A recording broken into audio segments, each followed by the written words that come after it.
is it really that different? Let's be honest. Is this game really that different on the way to that game? What are these players feeling right now? Listen, first, I'm quite really pleased and really happy to be here because normally, you know, that final or I'm on the field. Yeah, you got no pressure. No pressure. Oh. So that's why I'm completely relaxed today. So that's why I'm quite really pleased and really happy to share that experience with Expedia live emergency experience. Right. So that's why I'm quite really pleased to leave that moment because normally I'm on the field and you are full of stress and you concentrate about how you can perform to allow yourself to win that game. But today is about new experience, right. and this is something quite really good for me. So I try to embrace that moment. But yes, today is a big game. It's a big game. And look, you've mentioned this. In fact, the Expedia experience is to immerse yourself in the sound. You mentioned that Anfield is a very intimidating, it's the loudest place you've played. How much does that actually play into you as a player and the game you're having? Do you really notice, like the music that's playing in the background, do you really notice the sounds of the fans? Of course, you really notice it, and especially you mentioned Anfield, and it was one of, if not the best atmosphere. And I remembered going there with, of course, Arsenal, and you always had the feeling that you are playing against 12 players. Really? Because the atmosphere really drives the players to give more. You know, when you feel that time you are dominated, you always find that the support that those players had at that period helped them to get back to the game. Right. And it was really tough. And for a player to play in this kind of atmosphere, it's what you want as a top player. Does that make you want to play more, people booing you and stuff like that? Does that make you want to play better? I think that pushes you to be more concentrated. And I think more the fans are against you and against your team, and more you want to win the game. Yeah. But it was a difficult place to go and to perform. I'm sure. Let me get in the head of Patrick Vieira. Because I remember you as a player. I'm going to say I'm a big Arsenal supporter, but I remember you as a player. You were very calm, very stoic. You know, you were like a statue. Nothing shook you, you know? But inside, were you nervous before big games? I was. Really? I was nervous inside, and I never wanted to show that I was anxious, I was nervous, and I had this kind of burning stomach before games. Right. Because at the same time I need it as well. Yeah, because that gets you going. That's keep me going. And, you know, was nervous before the game because you want to perform at your best. You want to win football matches, and you don't want to disappoint people. You want to win.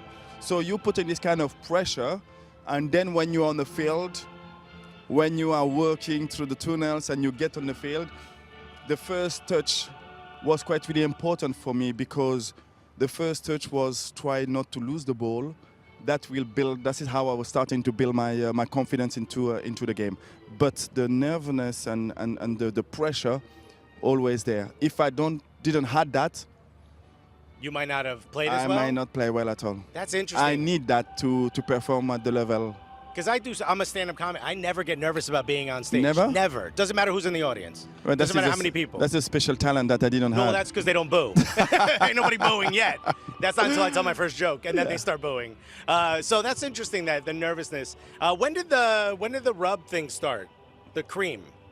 Yeah, it was more, you know, you always find or try to find something that can help you to give you a 1% more. Yeah, a little leverage. Exactly. Yeah. And that can be, of course, it starts about the week, about how do you prepare yourself every day to allow you to get into the Saturday game in your best to perform.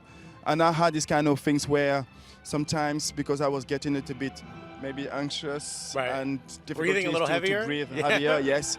So this kind of, to help me to relieve a little bit that kind of stress, I would say, to breathe was important for me. And every time I was needed this kind of... Yeah. You had it there. I had it there. See, well, I would watch it on TV in the States, and no one ever explained what it was. So I thought you were drinking so much that it kept dripping. I'm like, why is it only wet there? It took me forever to figure it out.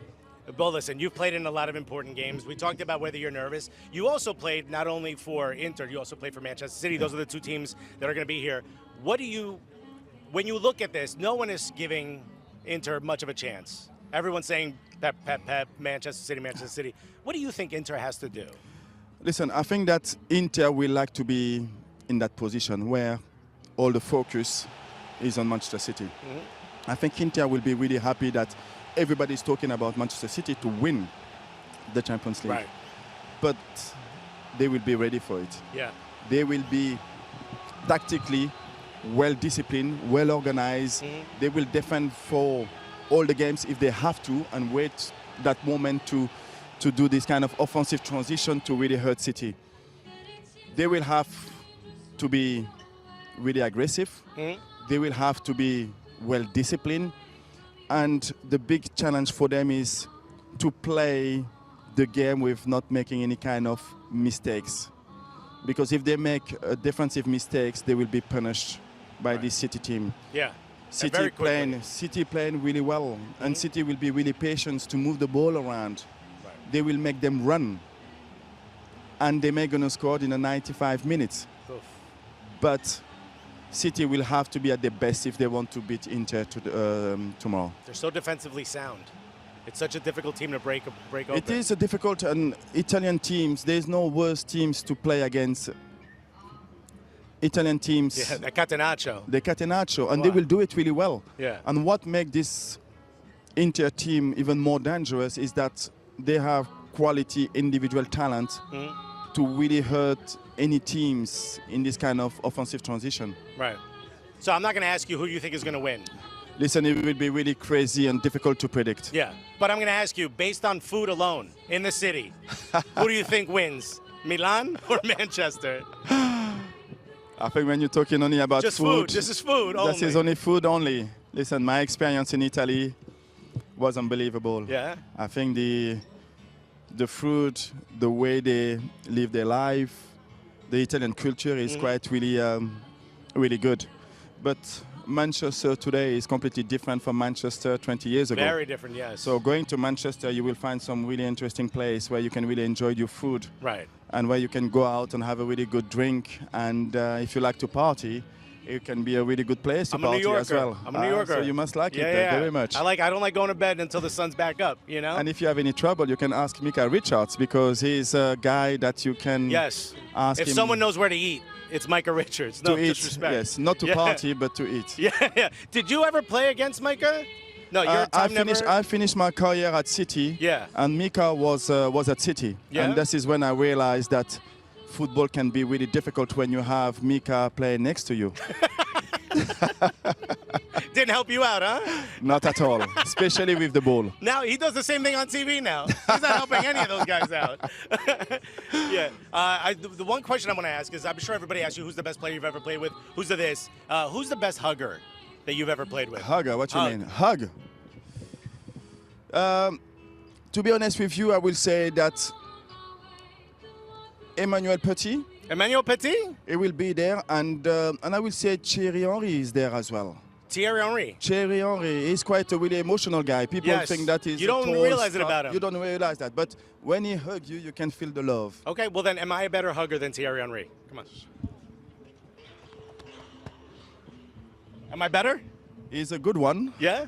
But you're not at that level yet. Oh, you are missing this kind of French touch. You understand what I mean? Oh, the rub. A little bit of a rub. Exactly, yes. It's an honor meeting you. It was nice meeting you, man. Once again, Patrick Vieira, everybody. Thank you.